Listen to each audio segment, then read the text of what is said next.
Chers amis quarantenaires, en quarantaine et autres aficionados des 90s. Ah oui, alors je pense que quand on est youtubeur, on doit commencer par faire des petites considérations d'ordre technique et pratique. Donc voilà, je suis complètement en saut du lit, là, je suis pas du tout make-up ni rien, donc excusez un peu ma tenue.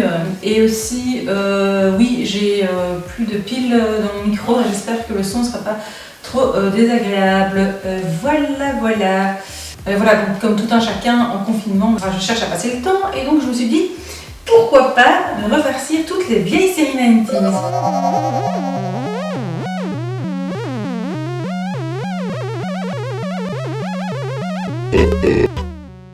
Donc voilà, je ne sais pas encore très bien pourquoi je fais ça vraiment, mais en tout cas je me dévoue pour vous, chers quarantenaires, pour regarder des anciens épisodes d'anciennes séries de notre adolescence afin de les analyser avec un regard neuf et peut-être plus 2020 aussi. Et donc pour commencer, enfin je dis pour commencer, je ne suis vraiment pas certaine de continuer, et donc je me suis dit commençons direct avec la série emblématique des années 90 qui est Sauvé par le Gong. Sauvé par le Gong, diraient les Français. Sauvé par le Gong, diraient peut-être les Belges. Et Saved by the Bell, diraient nos amis anglo-saxons. Donc souvenez-vous, Sauvé par le Gong, ça passait dans les early 90s. Hein, donc ça a été diffusé entre 1989 et 1993 sur le réseau NBC. Elle a été créée par deux types dont j'ai mis l'après-midi à me souvenir des noms et je les ai nouveau oubliés. Donc c'est Sam Bobrick et Brandon Tartikoff. Donc ça pourrait être en fait les fils, quand on y réfléchit, de Zach Morris et de Kelly Kapowski. Il y a eu 90 épisodes et 2 téléfilms de 90 minutes quand même. Que dire de cette série? C'est une série réaliste sociale que des sociologues ont même jusqu'à qualifier de métaphore de la société américaine et de son brassage multiculturel. Et oui, parce qu'on a beau dire quand même, au niveau de la diversité, il respectait au poil le quota en vigueur à l'époque, donc qui voulait qu'il y ait 3 individus de type caucasien pour une immigrée de l'Est, enfin, qui n'a de l'Est que le nom, une afro-américaine et un hispano-américain. Bon, ça a beau être les États-Unis, donc c'est peut-être plus logique d'avoir une certaine diversité, mais après, évidemment, le héros était quand même un grand surfeur blond. On souligne aussi la parité, quand même pas mal respectée, puisque 3 mecs pour 3 filles. Alors évidemment, si on met de côté le machisme et le sexisme vraiment dégoulinant de la série, on peut saluer ce bel effort. Et puis, oui, au niveau du quota, on respectait aussi le nombre de cheerleaders et de nerds, qui sont les valeurs sûres et les ingrédients indispensables à toute série high school. Donc quand je dis nerd, ça correspond plus, en fait, chez nous, à ce qu'on aurait pu appeler en humanité la bande du cours de DM. En opposition à la bande du radiateur, dont je faisais plus partie, donc pour ceux qui n'en touchaient pas une et qui étaient dans le fond de la classe. Donc voilà, ça c'est pour les personnages. Un petit mot sur le générique, évidemment, le générique cultissime de Sauvé par le Gong, tout le monde s'en souvient. Délicieuse introduction au riff inoubliable qui sent bon le sable chaud, les planches de surf et les colliers coquillages, sorte d'image d'Épinal du rêve adolescent américain. Le générique serait un hommage à la génération poivre blanc, fille d'Odidonesque crépusculaire, dont le public cible est en train de se faire happer par Waikiki et ses audacieux motifs simiesques. Donc l'épisode qu'on va regarder, c'est l'épisode 1.1, parce que je me dis que ça doit être une valeur sûre, évidemment, puisqu'on met généralement tout ce qu'on a à donner dans le pilote d'une série, et que je ne suis pas certaine d'avoir envie de me farcir les 89 autres. Je vous le pitch, c'est l'histoire d'un adolescent prépubère, aux cheveux gominés, qui se réjouit de rentrer à l'école pour revoir sa copine cheerleader de l'Est, mais c'était sans compter la venue d'un Hidalgo au juste corps provoquant. Je vous laisse regarder tout de suite un petit extrait. Tous les atouts sont entre mes mains. On a donné ce vestiaire-là à Kelly, ce qui veut dire que celui d'à côté sera bientôt le mien. Salut, je m'appelle Zach Morris.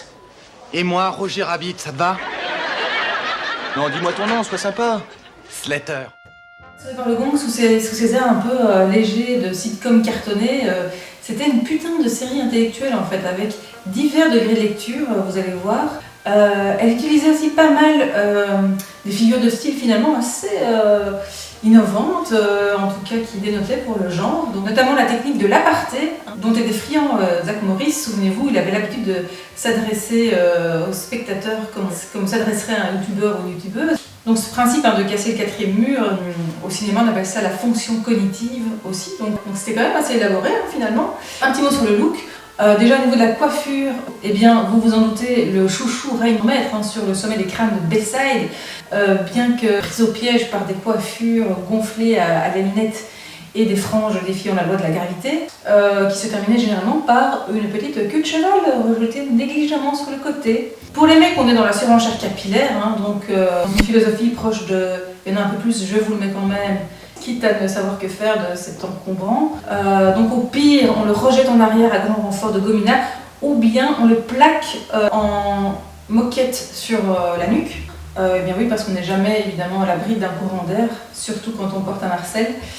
Allez comprendre la logique. En parlant des vêtements, eh bien il y avait forcément tous les motifs 90s qui reviennent à la mode aujourd'hui, les couleurs chatoyantes, etc. Mais ce qui était intéressant, c'était qu'en fait, en renvoyant, je fais un constat, c'est qu'on était vraiment dans le bouffant en fait. Ça bouffait de partout, donc les pantalons c'était des jodhpurs taille haute, épaulettes à gogo en ce qui concerne le haut, survêtements Sky XXL. Et alors, on aimait particulièrement le complet jeans, jean sur jean, et alors on aimait aussi beaucoup le jean noir délavé, type j'ai débouché les chiottes avant de venir, qui avait eu le bon goût de lancer sur le marché, souvenez-vous, André Agassi, un précurseur en matière d'urban streetwear à l'époque. Mais donc, en gros, pourquoi regarder cet épisode? Parce qu'on y fait la connaissance de Slater, évidemment. Et vous en connaissez beaucoup des types qui s'appellent AC. Donc aussi pour les tours de magie époustouflants de Max, le gérant de la cafette, un personnage emblématique qu'on a tendance à oublier également. Pour les répliques cinglantes, dont voici un exemple. Oh, elle sent toujours aussi bon, cette nana. Kelly Kapowski? Oh, tu peux pas la draguer de toute façon. Et pourquoi? Elle est lépreuse. Et alors, on a tous des problèmes de peau, non? Et de types carambars, comme par exemple lorsque la prof cite « Être ou ne pas être, telle est la question ». Qui a dit ça? Et Zach de lui répondre « Et vous, madame, à l'instant ?» Donc pour les nombreuses références littéraires également qu'on y retrouve en Stumoli, notamment des références à Shakespeare, au jeu de l'amoureux du hasard, non mais ça volait haut. Et enfin pour le deuxième degré de lecture, Porno Chic, qui était quand même vachement audacieux pour une série dont le public cible est le cycle inférieur. Exemple, cette réplique. Quand Kelly explique ses vacances à Zach, qu'elle raconte qu'elle jouait au volley sur la plage et Zach de lui dire il devait faire chaud et Kelly de lui répondre non, c'était surtout l'humidité, nos t-shirts nous collaient au corps. Pour le jeu du prof de maths, qui était vraiment très très bon et honnêtement j'ai vraiment ri. Je crois que c'est tout. Voilà, je vous laisse. Peut-être, n'hésitez pas à proposer des séries. Ou bien vous-même, faites-le vous-même, si vous ne savez pas quoi faire en confinement. Un bon Dailymotion. Et on est parti pour la journée. Allez, salut les vieux!